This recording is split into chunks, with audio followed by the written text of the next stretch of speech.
so the first thing I need for brownie pudding is 4 eggs and 2 cups of sugar. Can't make brownie pudding without eggs and sugar. You know how the old cliche goes, the way to a man's heart. Here we are 40 years later. When I was 16 and Jeffrey was 18, I used to make him brownies and send them in a big box to school. I think he was the most popular guy in the dorm when they arrived. So I think brownie pudding is very romantic for our anniversary, 40 years. Yikes. Okay, 2 cups of sugar. This recipe actually comes from my dear friend Anna Pump, who writes the Loaves and Fishes cookbooks and owns Loaves and Fishes, the store. Okay, so beat these together. I love making Jeffrey's favorite things for our anniversary. I would say this brownie pudding is a surefire winner. I actually remember one year we went to the beach together for our anniversary and he brought me a box of brownies. It was so sweet. Okay, so the next thing I need is cocoa powder and flour. So first I need 3/4 cup of cocoa powder. Okay, that's a half and a quarter. Use really good cocoa powder. 1/2 cup of flour.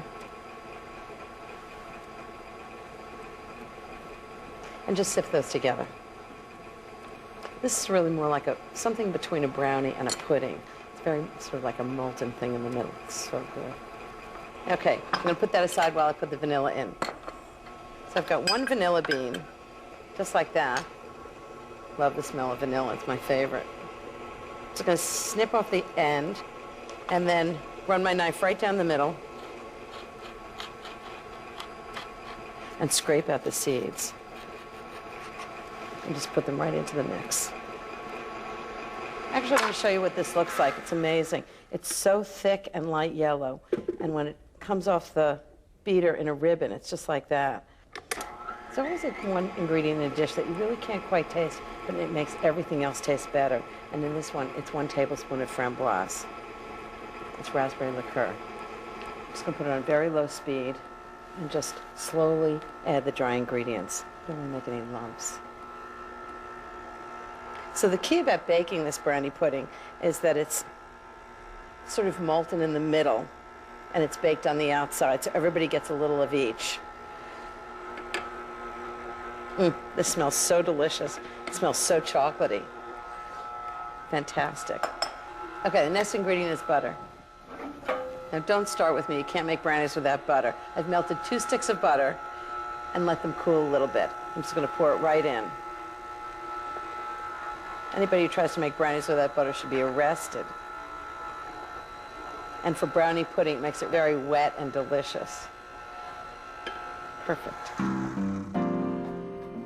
Okay, that's ready. Just pour that into a baking dish. I've got a 9x12 pan that I've already buttered. Any similar size will work for this. Now, does that look chocolatey or what? So I'm going to smooth it out. And then I'm going to bake it in a water bath. And that's going to make sure that it bakes really evenly. What makes me think I could just serve it like this and Jeffrey would be very happy? Okay, very hot tap water. This is such a great dessert to make ahead. So you can bake it and just leave it on the counter. Okay, I'm going to bake this 325 degrees for exactly 1 hour. And it's going to be sort of baked on the outside and like pudding on the inside.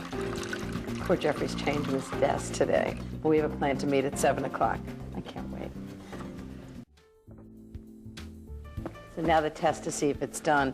Toothpick right in the middle, and you want it really wet, almost like it's half baked, because it is. Perfect.